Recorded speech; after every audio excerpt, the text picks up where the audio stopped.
Nikita ben, eskertu nahi dut bere bota emanez guanka konfiantza jarri duten herritar guztiak, eta beste betik garbi dago bai Tolosan eta bai eskualdean irabazle garbi bat egon dela. Bildu izan dela hori, eta bestetik Aralarren ikuspegitik, eta zure ondo nahitu jakina, eta Aralarren aldetik,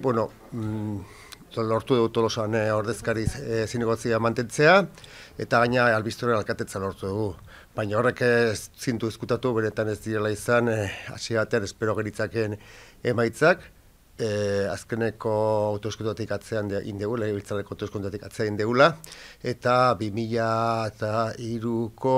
udal eta batzarnazateko autoeskunden mailan gelitu garela. Dago, herritarrek egin duten epaia, eta momentu honetan mitzat Tolosan argilitzen da indar giltzarri bezala udal gobernua alde batera edo bestela eramateko. Eta horren baitan garbi utzi nahi dut, bai batzui eta besterik guk hautagai bat edo beste apoiatu dezakegula beti ere programa baten gainean eta egitasmo zehatz baten gainean datzotzen lau urte begira.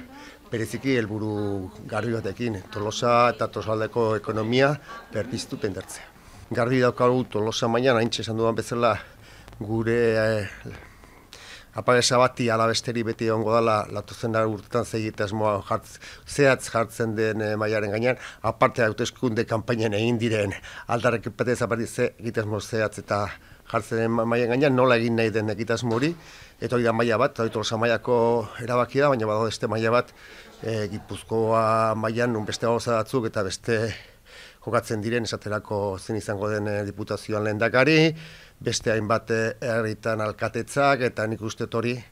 nolabait lotuta egon litekela igual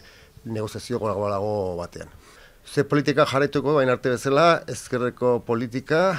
abertzatletasunetik abiatuta, eta desberdinen arteko akordioak bilatzeko borondadeodekin, eta saiatu beti ere herritarrei erantzun eraginkorrak egitea eta aldarrikapenetik haratago joatea eguneko lanekin gauza konkretu eta neurgarriak lortzea.